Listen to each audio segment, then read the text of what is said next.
보호하시는 하나님, 이런 말씀으로 이 새벽에 은혜 말씀 전하도록 하겠습니다. 야곱의 삶은 끊임없는 도망의 연속이었습니다.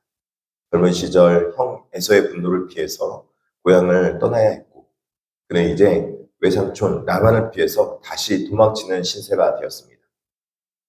왜 그렇게 도망치는 인생, 회피한 인생만 살았을까 보면은 하나님의 인도하심을 전적으로 신뢰하지 못할 때 바로 그런 현상들이 일어났던 것이죠.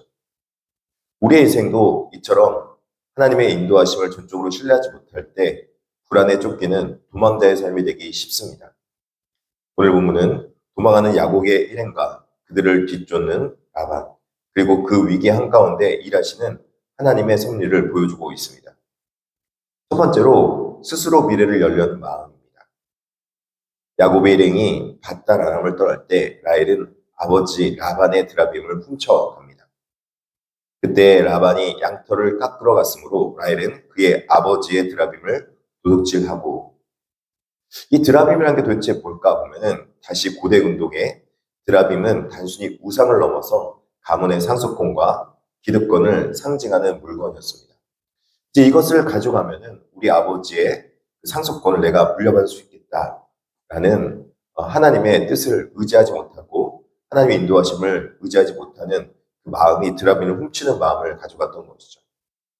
과거 야곱이 아버지와 형을 속여서 장자권을 빼앗았듯이 똑같이 그의 아내 라헬이 라반의 아들들에게 돌아갈 상속권을 훔쳐서 야곱의 가정에게로 가져오려 한 것입니다.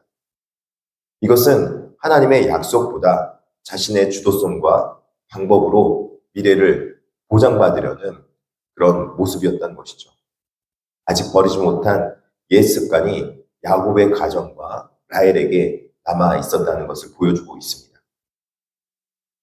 이것을 보고 이제 라반은 탐욕으로 가득 찬 추격을 하는 걸 볼 수 있습니다. 야곱이 떠난 지 3일 만에 이 소식을 라반이 듣습니다.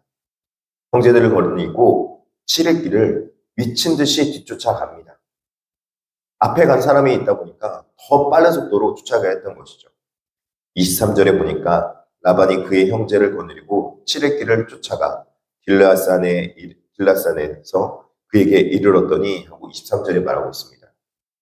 지난 20년간 10번이나 품삯을 변개하며 야곱을 착취했던 라반은 야곱의 무리가 빠져나가는 것을 용납할 수 없었습니다. 그는 겉으로는 딸들과 손자들에게 작별 인사를 하지 못한 아쉬움을 명분으로 내세우지만 실상은 자신의 재산이자 우상인 드라빔을 되찾고 야곱을 통제하려는 탐욕 때문이었습니다. 라반의 입술로는 하나님의 도우심을 말하면서도 실제 삶에서는 하나님보다 드라빔의 위력과 세상의 소유를 더 신뢰하는 파렴치한 모습을 보여주는 것이죠. 그러나 그때에도 하나님은 여전히 야곱의 삶에 개입하시며 야곱을 보호하시는 걸 볼 수 있습니다. 라반의 분노가 야곱을 삼키기 직전에 하나님께서 직접 개입하십니다. 24절이죠. 밤에 하나님이 아람 사람 라반에게 형용하여 이르되 너는 상가 야곱에서 성낙간에 말하지 말라 하셨더라.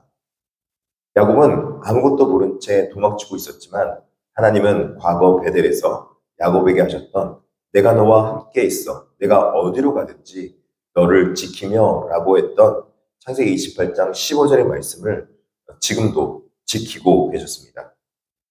하나님은 라반의 입을 닫으시고 그의 악한 의도를 완전히 꺾어 버리신 것입니다. 과거에 리브가를 이삭에게 보낼 때 하나님의 뜻 앞에 가부간에 말할 수 없다고 고백했던 라반은 이번에도 압도적인 하나님의 손길 앞에 무릎을 꿇을 수밖에 없었습니다. 이것은 전적인 하나님의 보호하심과 하나님의 지키심, 즉 하나님의 섭리였다는 것입니다. 그리고 이제 야곱도 내 힘으로 쟁취하라는 것의 허무함을 깨닫기 시작합니다. 위기를 모면하는 과정에서 야곱은 치명적인 실수를 저지릅니다. 라헬이 드라빔을 훔친 사실을 전혀 모른 채 저주의 말을 뱉어버리고 맙니다. 외삼촌의 신을 누구에게서 찾든지 그는 살지 못할 것이라 이렇게 고백합니다. 라헬은 생리를 핑계로 끝내 드라비움을 숨기는 데 성공하지만 이 사건 이후에 그녀의 삶은 비극적으로 끝나고 맙니다. 훗날 라헬은 베냐민을 낳다가 난산으로 가장 먼저 야곱의 처자식 중에서 죽음을 맞이하게 되는 것입니다. 이 사건은 우리에게 깊은 영적인 교훈을 줍니다. 하나님께서 은혜를 주신 선물이 아니라 내 힘과 거짓으로 억지로 쟁취했던 것들은 결국 모리알처럼 마치 쥔 것 같으나 흩어져 사라져버리는 것 같은 깊은 상처를 남긴다는 것입니다. 야곱은 라헬과 여전히 자신의 지혜와 방법으로 살아가려 했고 세상 속에 있는 모습, 즉 라반 같은 모습은 끊임없이 그들을 위협하고 추격했습니다. 그러나 그 모든 불안과 실패 현장 속에서도 하나님은 졸지도 주무시지도 않으면서 하나님의 백성을 보호하셨습니다. 우리가 붙들어야 할 것은 우리를 지켜줄 것 같은 세상의 드라빔이 아닙니다. 오직 우리의 연약함에도 불구하고 당신의 약속을 끝까지 지키시며 위기 속에서 친히 방패가 되어주시는 보호하시는 하나님 한 분뿐입니다. 내 주도성을 내려놓고 우리의 삶을 완전하게 책임지시는 하나님을 온전히 신뢰하는 저와 성도님 되기를 진심으로 소망합니다. 기도하시겠습니다. 자비하시고 은혜로우신 하나님 아버지, 오늘 야곱을 통해서 또 하나님께서 지금도 야곱을 보호하시고 계시며 또 야곱의 인생 가운데 섭리하고 계셨던 하나님을 깨달아 알게 하시며 감사합니다.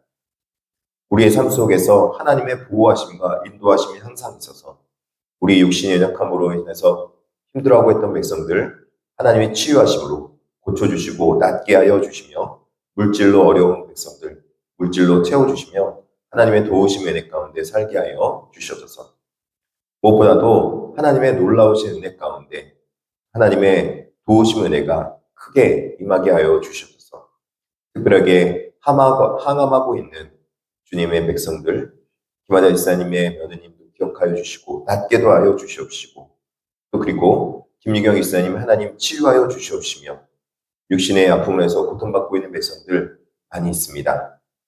하나님께서 고쳐주시고 낫게 하여 주셔서 감사하며 예수님의 이름으로 기도드립니다.